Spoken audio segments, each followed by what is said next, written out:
So you know probably Coach Brown the longest.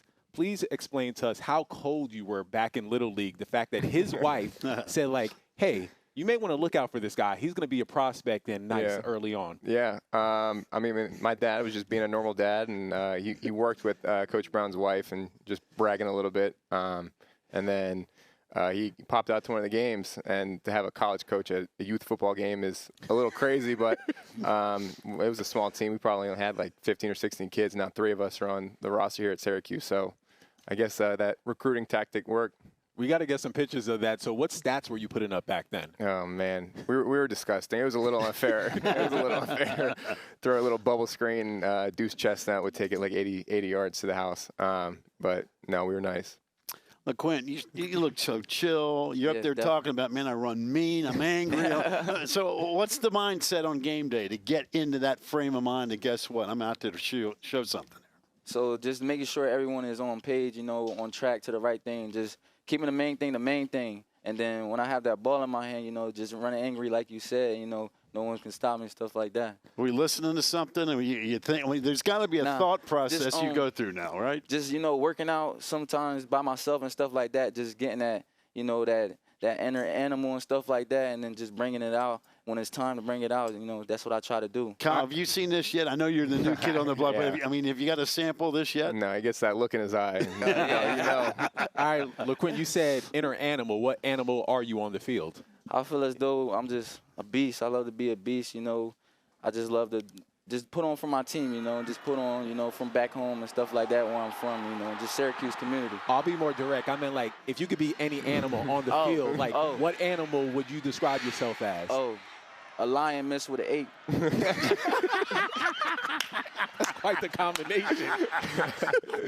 I see the lion, but what intangibles of the ape are blended with your game?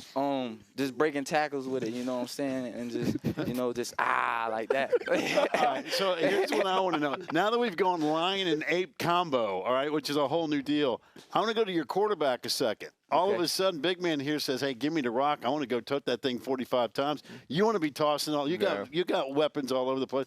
As the guy in the huddle, how are you going to handle the lion-ape combo over here? I mean, whatever working, I guess. Just stay with it. Obviously he had a great year last year. Was at the bowl game. So I got to see kind of firsthand of that anger coming out. And I was like, okay, we'll be good. We can make that work. Yeah, 100%. Guarantee you. Kyle, trust seems very important for you. Have you ever had a relationship with any other coach in the past that you currently have with Coach Brown?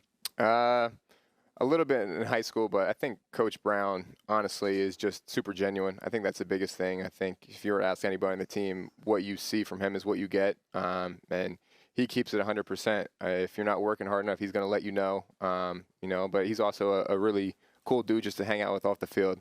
So having that relationship with him has been great. For both of you, what are the vibes right now in Central New York?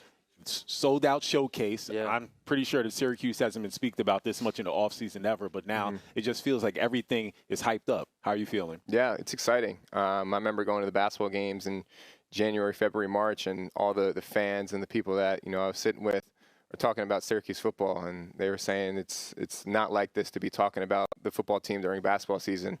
So I think the excitement is at an all-time high, and like JB was just saying, I think that motivates us. Yeah, I think it's an all-time high. We're trying to bring it back in the old days, Ernie Davis and them days and stuff like that, and just keeping the main thing and stuff like that. So you mentioned Ernie Davis. There's a long list of Syracuse great running backs. How many of them have you met, and what does it mean for you to try to join that upper echelon? I actually haven't met any of them. Well, I met a couple, but I'm just trying to, follow in their footsteps, every day and just become the best person I can be every day, to represent the S. I'm still trying to get over this lion-ape combination. It's hard to unring that bell. I mean, that I've been thinking about for the last 2 minutes. The dome can be a special, and this is true even before Coach got there. Dino had it at times where, man, guess what? That's a house of horrors. I mean, there have been a bunch of ranked teams rolled in there, and all of a sudden you're indoors and the fans are fired up. And, listen, you played the big guy. I mean, the whole thing at Dot in the Eye, Ohio State, I've been up there a gazillion times. It's a special place, too. What can you tell your quarterback about the dome? The dome is electric, from the start of warm-ups, just seeing everybody out there in the beginning, just watching you and just calling out your name. And then when we run out for the real game, it's just, you just got to look all around, like, and then you just hear, it's just crazy, you know, it's electric. I love it. I love everything about the Dome.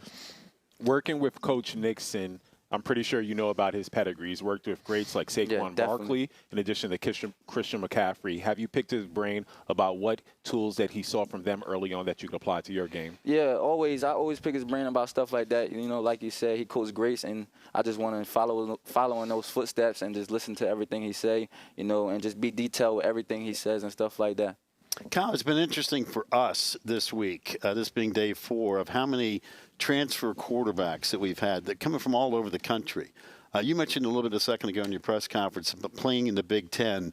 Your conception and thought process of what ACC football is going to be about. Yeah, I think the conference of the quarterbacks, I think that's kind of what it's at right now. I think you look around, like you said, there's a lot of new talent in the conference, a lot of talent returning, and I think you look across the board, I'd be willing to say the ACC is the best conference for quarterbacks across the country. There's a lot of great talent, and so I'm excited to see it. It's fun when, you know, you're sitting on the sidelines and, you know, watching another great quarterback across the field. Last year, I mean, how often do you guys have a chance to watch outside your footprint? I mean, when you were at Ohio State last year, I mean, obviously you're focusing on taking care of business with your team, but how much did you pay attention to the outside? You're saying like other teams playing? Yeah, I mean, as much as you can. If you have a night game, you're going to be sitting in the hotel watching the noon games, the 3:30 games, and vice versa. If you play early, you're going to watch the night game. So as much as I could. So, LeQuint, we were speaking about your coach, Brown, in terms of his basketball skills. Yeah. You've been a great comparison in terms of the ape in addition to the line. What animal would you give for Coach Brown's basketball skills? Hey, listen, but let me help you, big man. Before you go ape on us, you better answer this one right, because you know this is going to get back to him. You know this is going to get back to him. I don't really know. Y'all, that was kind of a curveball. I feel like as though Coach Brown, he's smooth. He's smooth. So like a fox. He like a fox. You know, he's smooth with it. I like you know, and he'd creep up behind you with that layup or that shot, that jump shot. So I think he's like a little fox with it. Well, let me tell you something. He looked like a sweating pig this morning. I saw him at 6 a.m. He was black head to toe. He comes walking around the corner. I was doing a radio interview, and I saw him. That looks like Fran Browning. And sure enough, hey, Pac, how you doing? I mean, I'm like, good grief, man. He said, man, getting some shots in. Yeah. He made over 100. Oh. Y'all would say that he's good, though, as a hooper. Definitely. Okay. Definitely, for sure. I saw him putting up the shots, though. Yeah. He was in his zone.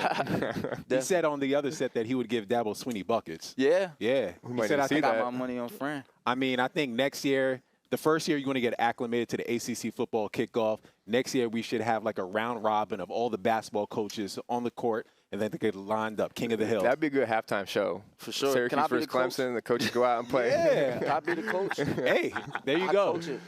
Gotcha. So what's your message to Coach Brown? You'd be like, all right, yo, attack his left. He's not that good. I tell him to run the point and, you know, just don't always go left, you know, pass the ball around and just, you're the main scorer, though. I want you to score a lot. So love to see it. Kyle, when you came here to Syracuse, everyone was like, wow, this is a jolt of energy. Speak about your past experiences at Ohio State if you're coming into this season, even with a chip on your shoulder, and do you want to prove anything to anyone? Yeah, I think extremely grateful for my 3 years at Ohio State. Got to sit behind CJ for 2 years, learned a lot from him, and then had an opportunity to start there last year. So I think just the biggest thing that I've been focusing on is, you know, the biggest thing is winning and the product that you put on the field. So that's kind of the message to the team, is that no matter, you know, what happens at the end of the day, like when we go out in the field, like we're going to have to compete, we're going to have to win, we're going to have to be tough. You know, I remember the last time an Ohio State quarterback transferred to another school. This guy Burrow went down to LSU, turned out to be a pretty good player. Out all right. I'm just saying. How did that season end? It worked out pretty good for LSU. Didn't work out so hot for Clemson because they had to play him at the end of the season. But you never know how all that stuff's going to play. In terms of expectations, I know both you guys touched on a little bit about, hey, we're just going to go out there and be the best we can. Definitely. What are the expectations, though, you think this reasonable for Syracuse in 24? Yeah, I think the biggest thing for us is competing every game and, you know, trying to win every game. If that's not your goal every single time you step on the field, I think you're doing it wrong. And with the team that we have, with the players and the coaching staff, I feel like the sky's the limit for this team. So the biggest thing right now is just maximizing that potential. Yeah, I feel as though, you know, Coach Fran, you know, he pushes the word DART, you know, detailed, accountable, relentless, and tough. And I feel as though if we're all of those things, you know, throughout the season, we're going to be where we want to be.